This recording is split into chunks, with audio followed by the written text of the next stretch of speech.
Ci sono molti modi di intendere la sport touring e il modo in cui la Kawasaki Ninja 1000 SX interpreta questo segmento è probabilmente il più puro, il più autentico, perché racconta queste moto come sono sempre state in fondo: carenatura sportiva, mezzi manubri rialzati, spazio per pilota e passeggero e una discreta capacità di carico. Con queste moto ci si viaggia davvero, ma una volta tolte le borse si gode di quella guida sportiva che solo alcune moto sono in grado di offrire.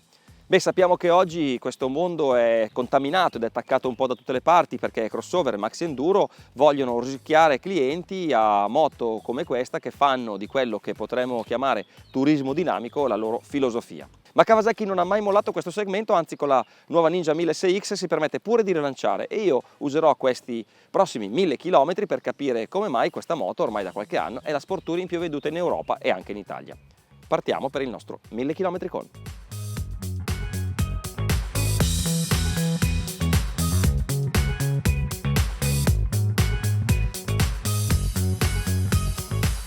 Alla fine ce l'ha fatta anche la SX, ha conquistato il blasonato nome Ninja sulla carenatura. Pur senza cambiare radicalmente, questa moto negli anni ha subito una vera e propria metamorfosi, sottolineata dal cambio di nome in quest'ultima versione. 4 le generazioni che si sono succedute dal 2011, anno del lancio della prima Z1000 SX, a oggi, anni in cui la SX Kawasaki è stata venduta in quasi 14.000 esemplari. E ad ogni nuovo modelier, la 1000 SX conquistava un pezzettino di tecnologia. L'ultimo step è quello che ha portato la moto a cambiare di nome, perché Kawasaki, pur volendo preservare il lato touring, anzi enfatizzandolo grazie alle differenti selle a disposizione, al cupolino regolabile su 4 posizioni o all'arrivo del cruise control, è andata a cercare un dinamismo ancora superiore, evolvendo ulteriormente il 4 cilindri sia dal punto di vista della meccanica sia da quello dell'elettronica.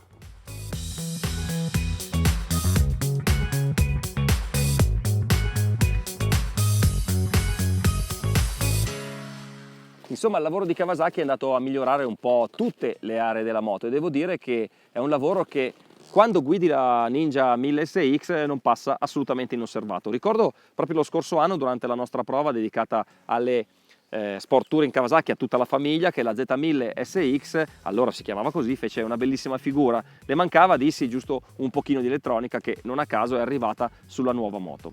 A non cambiare è in compenso l'approccio che avrete con la moto una volta che sarete in sella, una posizione che io trovo perfettamente centrata per il tipo di moto. La triangolazione sella pedane manubrio ti porta a caricare il giusto peso sul manubrio, che non è ovviamente alto e largo come quello delle crossover, ma non è nemmeno basso e stretto come quello che potreste immaginare guardando la moto. Io mi ci trovo molto bene anche dopo qualche ora in sella, e a proposito, bravi in Kawasaki a centrare perfettamente la consistenza dello schiumato, che sostiene ma non affatica.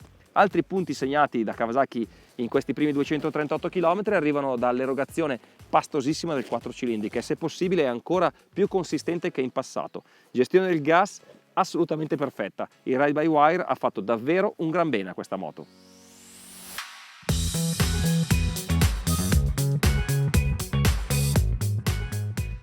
Tra le altre cose da segnalare, il cruscotto sempre perfettamente leggibile e una protezione aerodinamica che tiene fede al nome Sport Touring, efficace quindi ma non esagerata. Il cupolino regolabile meccanicamente su 4 posizioni è stato ridisegnato e secondo me lavora meglio che in passato. Gli ampi svasi laterali necessari per avere un raggio di sterzo ridotto, e la Kawasaki Ninja 1000 SX si difende molto bene in questo, portano un po' di aria sui fianchi, ma la protezione del busto e anche delle gambe è valida.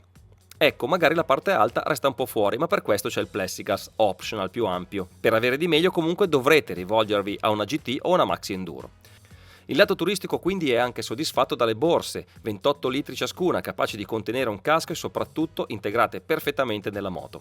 Kawasaki ha inserito i ganci per collegare le borse direttamente sulle maniglie del passeggero, così quando le togli non ci sono antiestetici telaietti. Inoltre sono utili anche le 2 borse che consentono di tenere ordinato il carico.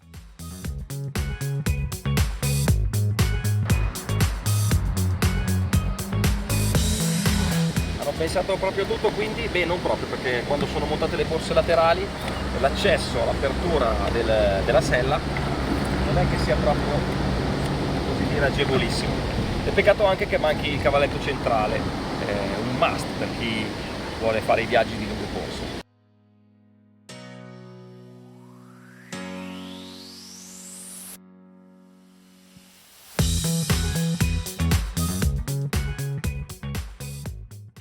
Meta prova, più o meno. In questi chilometri ho apprezzato la Ninja 1006X non solo sui percorsi guidati, ma anche nella vita quotidiana. A dimostrazione una volta di più che le moto vanno guidate ancora prima di giudicarle. Devo dire che guardandola mi aspettavo una moto molto più fisica da guidare sullo stretto.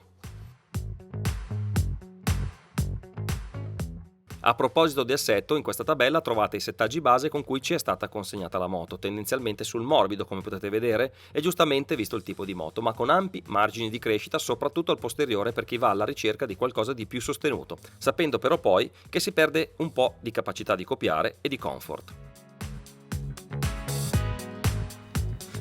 Invece devo dire che il matrimonio della ciclistica Kawasaki con le Bridgestone S22 è davvero molto riuscito. Sono gomme che hanno velocizzato le reazioni della moto, più che sul veloce, dove è lecito attendersi un comportamento da stradale pura. La Ninja invece mi è piaciuta proprio qui sullo stretto, quindi proprio in quelle situazioni in cui i manubrioni e la guida rialzata delle crossover potrebbero sulla carta essere più competitivi, la SX invece tiene botta perché è molto svelta da usare pur con un avantreno consistente. Bravi in Kawasaki anche a dotare la moto di sospensioni di qualità. Mi piace molto la forcella che parte subito, copia bene l'asperità, ma è anche sostenuta quando guidi velocemente.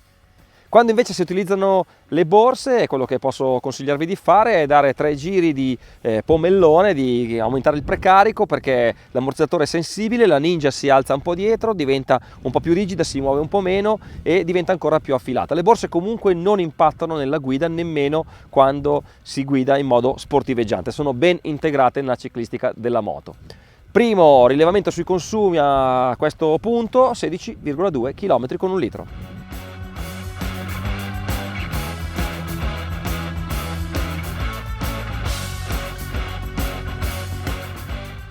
Questione mappature ed elettronica. Dopo aver ricevuto la piattaforma inerziale con l'arrivo della versione precedente, è in questo campo che la Ninja 1006X compie il passo avanti più consistente.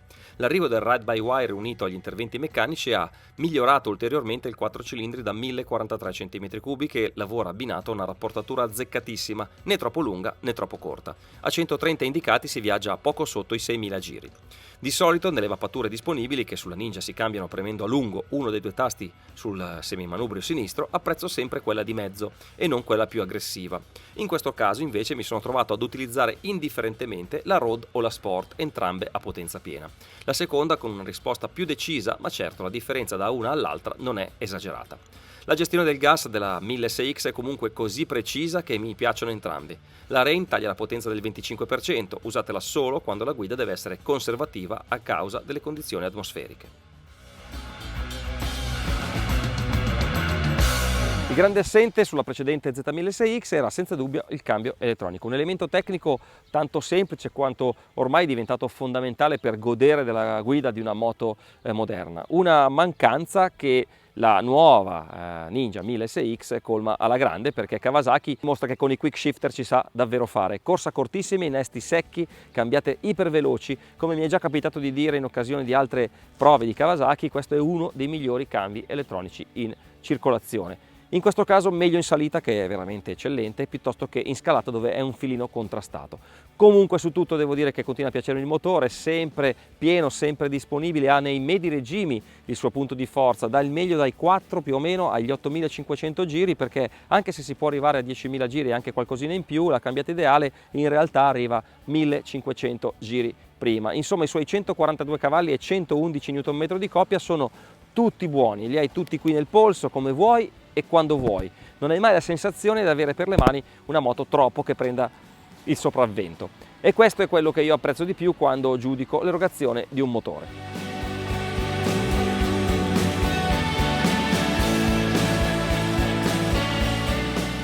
Insomma, Kawasaki al capitolo elettronica ha lavorato molto bene. La Ninja 1006X sfugge a inutili complicazioni con menu criptici o a un numero di settaggi così alto che dopo 2 giorni ti sei dimenticato che esistono. Come d'abitudine degli uomini in verde, anche questa Ninja va al sodo, offre quel che serve e quel che offre funziona molto bene. Vale per il controllo di trazione, ad esempio, preciso e puntualmente gestito dalla piattaforma inerziale. Vale anche per il cruise control, che per chi viaggia è molto più che un gadget, e vale anche per il sistema KIBS, che non è un ABS cornering o un ABS evoluto, tutto che offre un livello di intervento davvero molto alto. Tutto comandabile facilmente e rapidamente e tutto ben indicato sul nuovo cruscotto TFT a colori leggibile e intuitivo, che tra le altre cose offre anche informazioni racing come l'angolo di piega.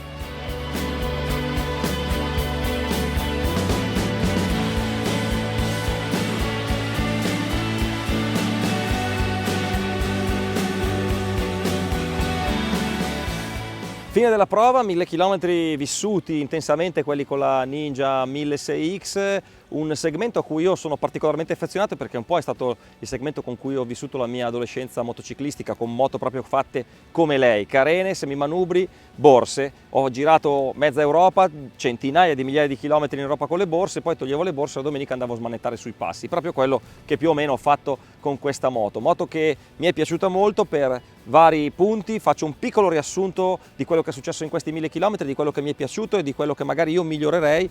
A partire innanzitutto mi è piaciuto il motore, 4 cilindri secondo me ha raggiunto una maturità fenomenale, il Ride by Wire gli ha fatto un gran bene, pastoso, disponibile, sempre pronto, grandissimo tiro in medi, rapportato correttamente né lungo né corto, quindi perfetto per farci davvero di tutto.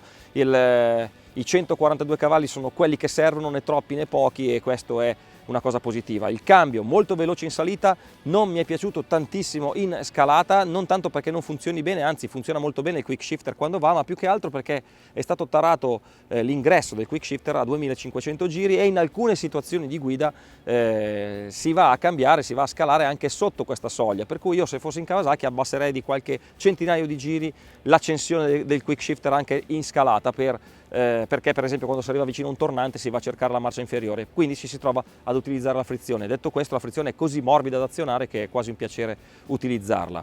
Protezione aerodinamica, mi è stato chiesto anche questo, il cupolino qui è svasato, un po' d'aria arriva sui fianchi ma niente di che, è una protezione adeguata al tipo di moto che stiamo provando, non è una GT, ricordiamolo, è una Sport Touring. Certo, se ci fosse un pochino più di larghezza all'altezza delle spalle magari la protezione sarebbe un filino migliore. Il busto è molto protetto, il casco rimane quasi sempre esposto in qualsiasi posizione si vada a mettere il cupolino. Mi sono piaciute molto le sospensioni, sono di qualità indubbiamente, sono sensibili alle regolazioni, partono molto bene, copiano praticamente tutto. Ho provato la moto su vari terreni anche sconnessi e devo dire che come copiano queste sospensioni è quasi più da crossover che da sport touring, quindi promosse a pieni voti. Questione calore, perché è una cosa sensibile di queste moto. Ultimamente le moto Euro 4, Euro 5 sono moto che scaldano parecchio. Devo dire che la Ninja 1600X non è una moto rovente, provata in un range di temperature onestamente che va dai 10 ai 27 gradi, quindi non temperature esageratamente calde.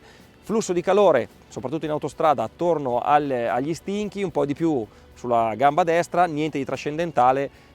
Secondo me non è una moto di quelle che sono da considerarsi bollenti, anzi non è una moto calda per niente. Bella la sella, e a livello di comfort ci è stato chiesto anche delle vibrazioni. Devo dire che le considero inconsistenti soprattutto ai bassi medi regimi. Per sentirle sul serbatoio a sella, perché sul pedale non si sentono e sul manubrio neanche, bisogna superare i 6500-7000 giri, ma si sta già viaggiando oltre i 160 km all'ora, quindi diciamo fuori dalla legge, e questo secondo me non è neanche un motore che vibra tanto. Quindi per chiudere, Kawasaki non è un'azienda che va a strillare le sue novità, ha un approccio molto ingegneristico, quindi aggiorna i suoi modelli anno dopo anno senza dare troppo nell'occhio.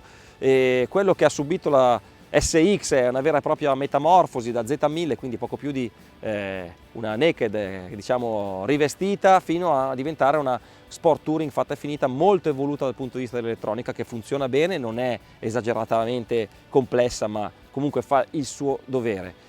Quindi è una moto che adesso ha raggiunto secondo me una maturazione definitiva, e Kawasaki la presenta giustamente come il meglio dei due mondi, il meglio del mondo sport e il meglio del mondo touring, sport inteso come sportiva stradale. E dopo questi chilometri che ho percorso in sella devo dire che hanno ragione.